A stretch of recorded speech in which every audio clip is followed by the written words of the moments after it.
Causes for the rise of extremism ಅಂದ್ರೆ ಈ ತೀವ್ರಗಾಮಿತ್ವ ಉದಯ ಆಗೋದಕ್ಕೆ ಕಾರಣಗಳು.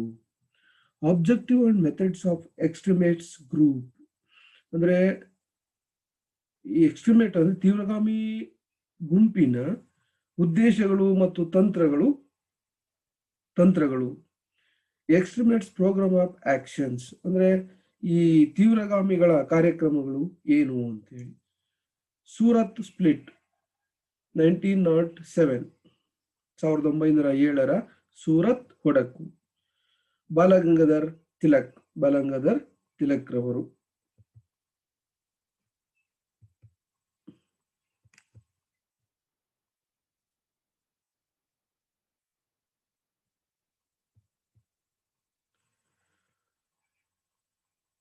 Causes for the rise of extremism ಅಂದ್ರೆ ತೀವ್ರಗಾಮಿತ್ವ ಉದಯವಾಗುವುದಕ್ಕೆ ಕಾರಣಗಳೇನು ಅಂತೇಳಿ ಉದಯಿಸುವುದಕ್ಕೆ. Recognition of the true nature of British rule ಅಂದ್ರೆ ಬ್ರಿಟಿಷರ ವಾಸ್ತವತೆಯನ್ನ ಅಥವಾ ಬ್ರಿಟಿಷ್ ಆಡಳಿತದ ಸತ್ಯವನ್ನ ತಿಳಿಸುವಂಥದ್ದು ಅಂತೇಳಿ. ರೆಕಗ್ನಿಷನ್ ಟು ಇನ್ಕ್ರೀಸಿಂಗ್ ವೆಸ್ಟರ್ನೈಸೇಷನ್ಸ್ ಅಂದ್ರೆ ಪಾಶ್ಚಿಮಾತ್ಯೀಕರಣ ಅನ್ನುವಂಥದ್ದು ಏನಾಗ್ತಾ ಇದೆ ಅಥವಾ ಅದು ಹೆಚ್ಚಾಗ್ತದೆ, ಸ್ಪ್ರೆಡ್ ಆಗ್ತಾ ಇದೆ, ಅದಕ್ಕೆ ಪ್ರತಿಕ್ರಿಯೆಯನ್ನ ವ್ಯಕ್ತಪಡಿಸುವಂಥದ್ದು.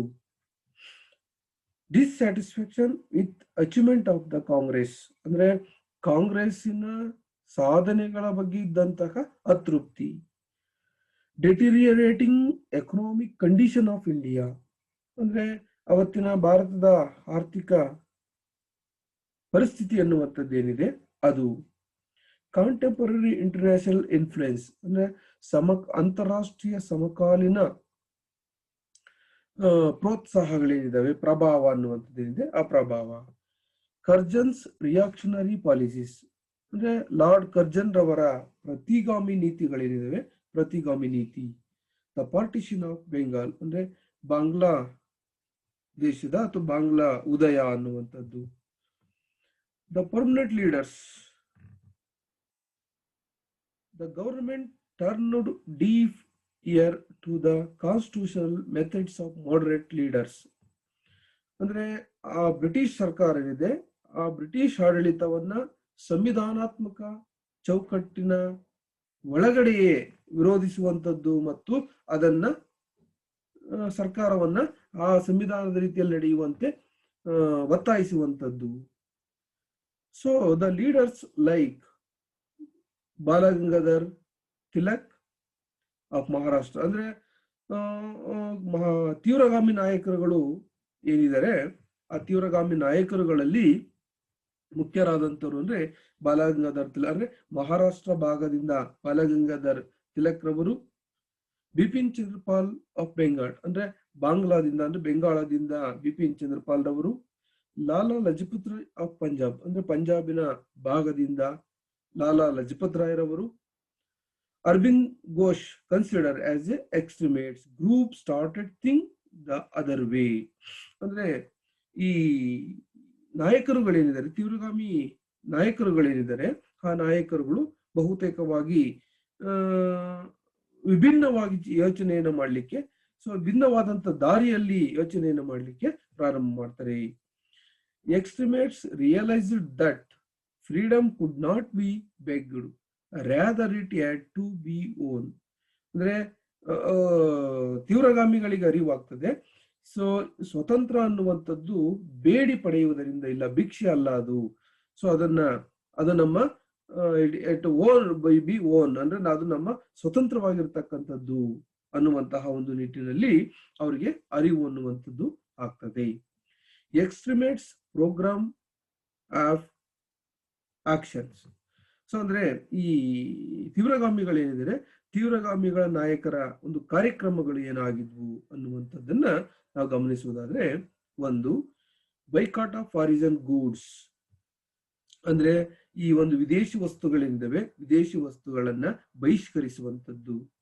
ಯೂಸ್ ಆಫ್ ಸ್ವದೇಶಿ ಗೂಡ್ಸ್ ಅಂದ್ರೆ ಸ್ವದೇಶಿ ವಸ್ತುಗಳನ್ನ ಬಳಸುವುದಕ್ಕೆ, ಉಪಯೋಗಿಸುವುದಕ್ಕೆ ಪ್ರೋತ್ಸಾಹವನ್ನ ತುಂಬುವಂಥದ್ದು ಅಥವಾ ಪ್ರೋತ್ಸಾಹವನ್ನ ನೀಡುವಂಥದ್ದು. ನ್ಯಾಷನಲ್ ಎಜುಕೇಶನ್ ಅಂದ್ರೆ ರಾಷ್ಟ್ರೀಯ ಶಿಕ್ಷಣ ನೀತಿಯನ್ನ ಅನುಷ್ಠಾನಗೊಳಿಸಬೇಕು ಅನ್ನುವಂತಹ ಒಂದು ನಿಟ್ಟಿನಲ್ಲಿ ಇವರ ಒಂದು ಹೋರಾಟದ ಕಾರ್ಯಕ್ರಮ ಅನ್ನುವಂಥದ್ದು ಆಗಿತ್ತು. ಪ್ಯಾಸಿವ್ ರೆಸಿಸ್ಟೆನ್ಸ್ ಅಂತ ಹೇಳಿ, ಸೊ ಅದು ಸಹ ಇವರ ಅಂಶಗಳಲ್ಲಿ ಒಂದಾಗಿತ್ತು. ಸೂರತ್ ಸ್ಪ್ಲಿಟ್ 1907 ಅಂದ್ರೆ 1907ರಲ್ಲಿ ಸೂರತ್ ಒಡಕು ಅಂತೇಳಿ, ಸೂರತ್ ಒಡಕು. ಅದಕ್ಕೆ ಸೂರತ್ ಒಡಕು ಆಗ್ಲಿಕ್ಕೆ ಕಾರಣಗಳೇನು, ಅಂಶಗಳೇನು ಅನ್ನುವಂಥದ್ದನ್ನ ನಾವು ಗಮನಿಸಿದ್ರೆ, reason for the split was the difference of opinion between the moderate and the extremists regarding the place and the presidentship of Indian National Congress session of 1907. ಅಂದ್ರೆ ಸೊ ಈ ಒಂದು 1907ರಲ್ಲಿ ನಡೆಯುವಂತಹ ರಾಷ್ಟ್ರೀಯ ಕಾಂಗ್ರೆಸ್ಸಿನ ಅಧಿವೇಶನದ ಸ್ಥಳ ಮತ್ತು ಅಧ್ಯಕ್ಷರ ಆಯ್ಕೆಗೆ ಸಂಬಂಧಪಟ್ಟಂತೆ ಅದು ಸಂಬಂಧಿಸಿದಂತೆ ಸೊ ಈ ಒಂದು ಉದಾರವಾದಿಗಳಲ್ಲಿ ಮತ್ತು ತೀವ್ರಗಾಮಿಗಳಲ್ಲಿ ಇದ್ದಂತಹ ಒಂದು ಭಿನ್ನಾಭಿಪ್ರಾಯವೇ ಸೊ ಬಹುತೇಕವಾಗಿ ಈ ಒಂದು ತೀವ್ರಗಾಮಿತ್ವ ಅನ್ನುವಂಥದ್ದು ಸೂರತ್ ಒಡಕು ಅನ್ನುವಂಥದ್ದಾಗಲಿಕ್ಕೆ ಒಂದು ಕಾರಣ ಆಗ್ತದೆ, ಒಂದು ಅಂಶವಾಗ್ತದೆ. ಹಾಗೆ ನೆಕ್ಸ್ಟ್ ಒಂದು, extremists wanted the session to be held in Nagpur under the presidentship of Tilak or Lala Lajpat Rai ಅಂತ ಹೇಳಿ. ಸೊ ಅಂದ್ರೆ ಸೊ ಈ ಒಂದು extremists wanted the session to be held in Nagpur ಅಂದ್ರೆ ಈ ಒಂದು ತೀವ್ರಗಾಮಿಗಳ ಒಂದು ಉದ್ದೇಶ ಏನಾಗಿತ್ತಪ್ಪ ಅಂದ್ರೆ, ಗುರಿ ಏನಾಗಿತ್ತು, ಅದು ಏನು ಗುರಿ ಆಗಿತ್ತು ಅಂದ್ರೆ ಈ ಒಂದು ಅಧಿವೇಶನವನ್ನ ನಾಗಪುರದಲ್ಲಿ ನಡೆಸಬೇಕು. ಆ ನಾಗಪುರದಲ್ಲಿ ಆ ಅಧಿವೇಶನ ತಿಲಕ್ ಅಥವಾ ಲಾಲ್ ಲಜಪತ್ ರಾಯರವರ ಅಧ್ಯಕ್ಷತೆಯಲ್ಲಿ ನಡಿಬೇಕು ಅನ್ನುವಂಥದ್ದು ತೀವ್ರಗಾಮಿಗಳ ಒಂದು ಉದ್ದೇಶ ಅಂತಕ್ಕಂಥದ್ದು ಆಗಿತ್ತು. Moderates wanted the session to be held at Surat under the leadership of Ras Bihari Ghosh. ಅಂದ್ರೆ ಮಾಡರೇಟ್ಸ್ ಗಳ ಅಂದ್ರೆ ಉದಾರವಾದಿಗಳ ಒಂದು ಮುಖ್ಯವಾದಂತಹ ಉದ್ದೇಶ ಏನಪ್ಪ ಆಗಿತ್ತು ಅಂದ್ರೆ, ಸೊ ಈ ಅಧಿವೇಶನವನ್ನ ನಾಗಪುರದಿಂದ ಸೂರತ್ಗೆ ವರ್ಗಾಯಿಸಬೇಕು ಅಂತೇಳಿ. ಆ ಸೂರತ್ ಕಾಂಗ್ರೆಸ್ ಅಧಿವೇಶನದಲ್ಲಿ ಸೊ ಈ ಒಂದು ರಾಸ್ ಬಿಹಾರಿ ಘೋಷ್ ರವರ ನೇತೃತ್ವದಲ್ಲಿ ಅಥವಾ ನಾಯಕತ್ವದಲ್ಲಿ ನಡಿಬೇಕು ಅನ್ನುವಂಥದ್ದು ಈ ಉದಾರವಾದಿಗಳ ಒಂದು ಉದ್ದೇಶ ಅಥವಾ ಗುರಿ ಅನ್ನುವಂಥದ್ದು ಆಗಿತ್ತು. Both sides adapted rigid positions leaving no room for compromise. ಅಂದ್ರೆ ಎರಡೂ ಸೈಡ್ ಇಂದ ಅಂದ್ರೆ ಯಾರು ತೀವ್ರಗಾಮಿಗಳ ಕಡೆಯಿಂದ ಮತ್ತೆ ಉದಾರವಾದಿಗಳ ಕಡೆಯಿಂದ ಅಂದ್ರೆ ಅರ್ಥಾತ್ extremists and moderates sides. So ಈ ಎರಡೂ ಸೈಡ್ ಇಂದ ರಿಜಿಡ್ ಪೊಸಿಷನ್ಸ್ ಅಂದ್ರೆ ಅವ್ರು ಏನು ವಿಚಾರಗಳೇನಿದ್ದು, ಉದ್ದೇಶ ಅಂತಕ್ಕಂಥದ್ದೇನಿತ್ತು, ಗುರಿ ಅನ್ನುವಂಥದ್ದೇನಿತ್ತು, ಅದಕ್ಕೆ ಅವರು ಸ್ಟಿಕ್ ಆಗಿದ್ರು. ಅಂದ್ರೆ ಕಾಂಪ್ರಮೈಸ್ ಆಗ್ಲಿಕ್ಕೆ, ರಾಜಿ ಆಗ್ಲಿಕ್ಕೆ ಅವರು ಸೊ ತಯಾರಿಲ್ಲ. ಅಂದ್ರೆ ಅವರ ವಿಚಾರದಿಂದ ಹಿಂದೆ ಸರಿಯುವುದಕ್ಕೆ ಅವರು ಸೊ ಬಹುತೇಕವಾಗಿ ಒಪ್ಪಲಿಲ್ಲ. The split becomes inevitable. So ಹಾಗಾಗಿ ಅನಿವಾರ್ಯವಾಗಿ ಆ ಒಂದು ಕಾಂಗ್ರೆಸ್ ಅಧಿವೇಶನ ಅಂತಕ್ಕಂಥದ್ದು ಸೂರತ್ ನಲ್ಲಿ ಈ ಒಂದು ರಾಷ್ಟ್ರೀಯ ಕಾಂಗ್ರೆಸ್ಸಿನ ನಡುವೆ ಒಡಕು ಕಾಣಿಸಿಕೊಳ್ಳುವುದಕ್ಕೆ ಕಾರಣ ಆಯಿತು ಅಂತಕ್ಕಂಥದ್ದನ್ನ ನಾವು ಗಮನಿಸ್ತೀವಿ. So next Balagangadhar Tilak. So Balagangadhar Tilak ತೀವ್ರಗಾಮಿಗಳ ಹೋರಾಟದಲ್ಲಿ ಪ್ರಮುಖವಾಗಿ ಗುರುತಿಸಲ್ಪಟ್ಟಂತಹ ಅಥವಾ ಅದರ ನೇತೃತ್ವವನ್ನ ಮತ್ತು ನಾಯಕತ್ವವನ್ನ ವಹಿಸಿಕೊಂಡು ತೀವ್ರಗಾಮಿ ಚಳುವಳಿಯನ್ನ ತೀವ್ರ ರೀತಿಯಲ್ಲಿ ನಡೆಸತಕ್ಕಂತಹ ಒಂದು ನಿಟ್ಟಿನಲ್ಲಿ ಮುಂದಾಳತ್ವವನ್ನು ವಹಿಸಿದಂತಹ ತೀವ್ರಗಾಮಿ ನಾಯಕರಲ್ಲಿ ಬಾಲಗಂಗಾಧರ್ ತಿಲಕ್ ರವರು ಪ್ರಮುಖರಾದಂಥವ್ರು. ಸೊ ಅದರಲ್ಲಿ ನಾವು ಮುಖ್ಯವಾಗಿ ಗಮನಿಸುವಂತದ್ದು ಅಂದ್ರೆ ಆ ತಿಲಕ್ ರವರಿಗೆ ಸಂಬಂಧಪಟ್ಟಂತಹ ಕೆಲವೊಂದು ಅಂಶಗಳನ್ನ ನಾವು ಗಮನಿಸುವುದಾದ್ರೆ, ಆಲ್ಸೋ ಕಾಲುಡೆ ಲೋಕಮಾನ್ಯ ತಿಲಕ್ ಅಂದ್ರೆ ಅವರನ್ನ ಲೋಕಮಾನ್ಯ ತಿಲಕ್ ಅಂತೇಳಿ ಕರೆಯಲಾಗ್ತಾ ಇತ್ತು. Which means uncrowned king of India. ಅಂದ್ರೆ ರಾಜನಲ್ಲದ ರೀತಿಯಲ್ಲಿರ್ತಕ್ಕಂಥ ಭಾರತದ ಒಂದು ರಾಜ್ಯ, ಅಂದ್ರೆ ಘೋಷಿಸಲ್ಪಟ್ಟಂತಹ ಒಬ್ಬ ರಾಜರ ರೀತಿಯಲ್ಲಿ ಅವರು ಇದ್ರು ಅಂತ ಹೇಳಿ. First to declare the demands for Swaraj, gave the slogans. So ಅಂದ್ರೆ ಮೊದಲ ಬಾರಿಗೆ ಈ ಒಂದು ಸ್ವರಾಜ್ಯ ಎನ್ನುವುದಕ್ಕೆ ಸಂಬಂಧಪಟ್ಟಂದ್ರೆ ಬ್ರಿಟಿಷ್ ಸರ್ಕಾರ ಸ್ವರಾಜ್ಯವನ್ನ ನೀಡಬೇಕು ಅಂತ ಹೇಳಿ ಬೇಡಿಕೆಯನ್ನ ಇಟ್ಟಂತವ್ರು ಅಂದ್ರೆ ಸೊ ಈ ಒಂದು ಬಾಲಗಂಗಾಧರ್ ತಿಲಕ್ರವರು. Gave the slogan Swaraj is my birth right and I have it. Swarajya ನನ್ನ ಆಜನ್ಮಸಿದ್ಧ ಹಕ್ಕು, ಅದನ್ನ ನಾನು ಪಡೆದಿಯೇ ತೀರುತ್ತೇನೆ ಅನ್ನುವಂಥದ್ದು ಬಾಲಗಂಗಾಧರ್ ತಿಲಕ್ರವರ ಒಂದು ಸ್ಲೋಗನ್ ಘೋಷಣೆ ಆಗಿತ್ತು. First mass leader and a forerunner of Gandhiji, ಅಂದ್ರೆ ಗಾಂಧೀಜಿಗಿಂತ ಮುಂಚೆ ಬಹುತೇಕವಾಗಿ ಮೊದಲ ಮಾಸ್ ಲೀಡರ್ ಅಂದ್ರೆ ಗುಂಪಿನ ಒಂದು ನಾಯಕ ಅಥವಾ ಸಮುದಾಯಿಕ ನಾಯಕ ಅಂದ್ರೆ ಈ ಒಂದು ಬಾಲಗಂಗಾಧರ್ ತಿಲಕ್ರವರು ಆಗಿದ್ರು. Started akharas, lathi clubs and anti cow killing societies, ಅಂದ್ರೆ ಅವರು ಹೋರಾಟಗಳನ್ನ ಲಾತಿ ಕ್ಲಬ್ಸ್,